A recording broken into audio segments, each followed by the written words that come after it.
Retirement doesn't come easily for Alex Romero. After retiring as an executive from a 35-year career in the banking industry, Mr. Romero took over as president and CEO of the Albuquerque Hispano Chamber of Commerce, where he served for over 12 years. Correspondent Megan Kamerick sat down with Alex Romero as he prepares to retire from that second career. They discussed the Chamber's role in fostering economic growth in the city and the state, and the importance of both workforce and higher education for New Mexico students. Alex Romero, thank you for joining us on New Mexico in Focus. Well, thank you for having me here. So at the end of April, you will retire from the Albuquerque Hispano Chamber of Commerce. It's the largest chamber of commerce in the state of New Mexico. It's even larger than the Greater Albuquerque Chamber. Why is there a need for a Hispano Chamber of Commerce? Well, I think after 42 years, that question was probably asked early on, but I think after 42 years, the record speaks for itself. We're small business advocates. There's a lot of potential in New Mexico and in Albuquerque, and there was a need, and we have served that need. I think when you look at all the business organizations around the state, around the city, all of us work well together. We together make this a better place, and I think that's probably the answer. Who are your members? Our members are everything from Sandia National Labs to the business entrepreneur that has an idea and is trying to get something going. Our average member probably has 22 employees, and we have a range of all industries, all types of businesses. So we serve a wide and broad category of members. So you have Hispanic-owned businesses, non-Hispanic-owned businesses, newer, people who arrived from other countries starting businesses, who are newer immigrants. We do. Versus you've been here for 500 years. Yeah, it shows.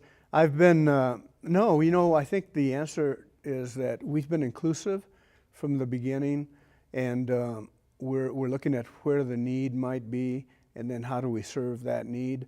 That has changed over the past 3 years especially. There are a number of new businesses that are immigrant-owned businesses, and we are looking for ways to identify that need and serve those clients as well. We have a new program, new being 3 years old now, called Emprendedores, and that program is a program that is taught in Spanish. And so our students there are entrepreneurs that are Spanish-speaking entrepreneurs, and that's a new segment of the business community that we serve.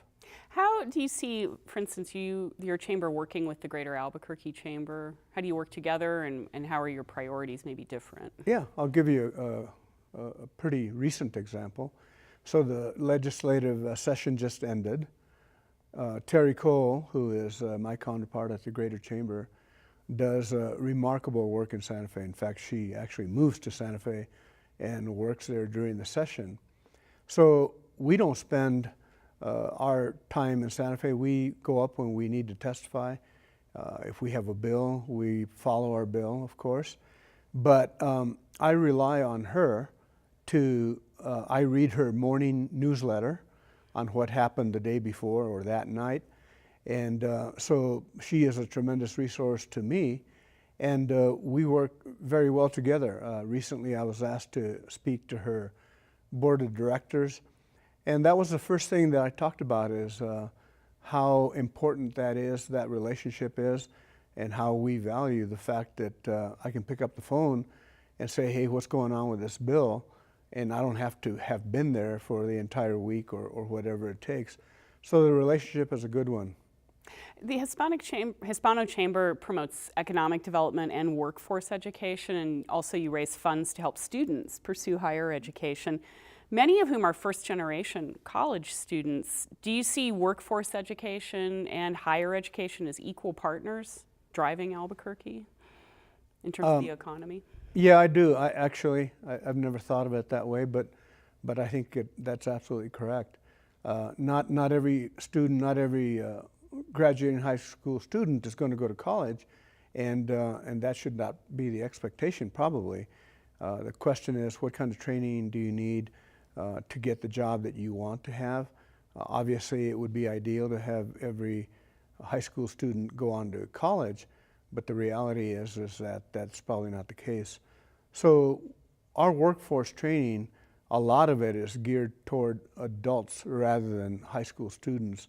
And some of those adults are maybe early 20s, but they have a need. And so the reason we moved there in 2001 was we wanted to be in that community to help that community.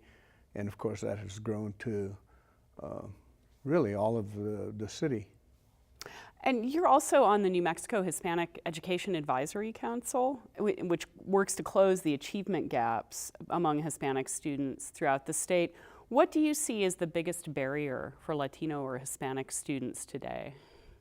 Well, I think what the Public Education Department is working on in conjunction with the council is access to a quality education, and sometimes what that means is access to a quality teacher.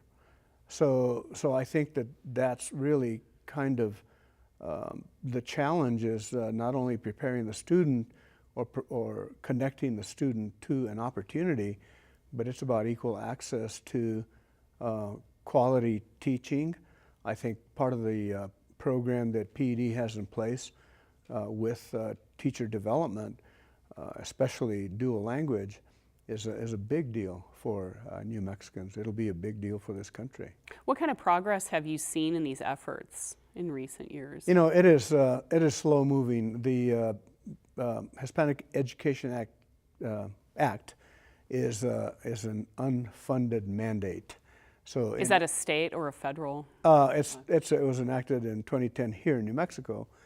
So it's not funded. So the council really is, they're appointed by the governor, but we're all volunteers. And so that's the bad news. The good news is that we are advisors to the Secretary of Education in PED. So we work very, very closely with the Secretary. The good thing about that is that all of the, especially below the line funding that occurs is really aimed at minority students, Hispanic students. So the council works, in effect, getting their work done through PED. Most of the work that we do is through PED. It's a good relationship, and the progress that is taking place there. Remind us, when we talk about below the line funding, what that is and how it works. That means it's not allocated to a district. That's money, and it's probably 1.4% of the budget. It really, it's not a lot of money, but those are the programs that can be developed outside of the districts. I see. The majority of the funding goes to the district. What is the most important thing that you feel you've achieved as president and CEO of the Hispano Chamber of Commerce? You know, I think it's about people. We honor and respect people. The greatest gain for me personally has been what I've learned from these highly inspired business owners that are doing amazing things, that are humble, quietly employing 80 people, 30 people. During the recession, they did everything that they could to continue to provide for those families. So I'm inspired by them, and perhaps that isn't my own accomplishment, but it has been a reward for me personally. Is there anything you wish you'd been able to do that didn't quite come to pass? Well, I think I'll just say it. It would have been nice if I would have been confirmed to the UNM Board of Regents. I think I could have made a big difference. Whatever happened there probably doesn't really matter. What matters is that that would have been a great thing for me to contribute given my experience. You were nominated by the governor. The legislature didn't confirm any of those nominations during the just ended session. So while the possibility is still there, you might serve as a regent, it's in limbo. But you feel strongly about serving your community, so how will you channel those impulses that you have? Yeah, I'll find, optimistic, and I will find a place to serve. So my 70th birthday is next month. And, Congratulations. Thank you. And I think for me personally, I told myself that I would leave the chamber at this point, and that was when I first entered this job, and we're here now, and so I'm prepared to go do the next thing. And whatever it is, I'll be totally passionate about it. So they should snap you up while they have the chance. What are your hopes for whoever takes your place at the chamber? You know, I think there's tremendous opportunity, and one of the great things about change is that you always want new blood, new ideas, new enthusiasm, and when you look at the possibilities, we just signed an agreement with the city of Albuquerque to connect MBEs, minority business enterprises, to city contracts. We want to extend that to the county. We want to extend that to the state. We want to extend that to Presbyterian, the university, the big employers. And what we are saying to these companies and these organizations is, look, you can help your economy locally by making sure that we give businesses in New Mexico an opportunity at some of this work that may be going elsewhere. We think that the gain there is huge. We are into this big time right now, and the potential is going to be huge. So that's one of the big gains. And then the other is, we're an amazing city. We're kind of, in a way, we've yet to be discovered. And when you look at technology and the possibilities here with the labs, with the university, and you look at how wonderful, we recently talked about how Albuquerque is rich in the extraordinary. So when you look at all of that, the future here is beautiful, I believe. Well, Alex Romero, thank you so much for coming to talk to us. Well, thank you. It's been a pleasure, and congratulations on the work that you do as well. Thank you.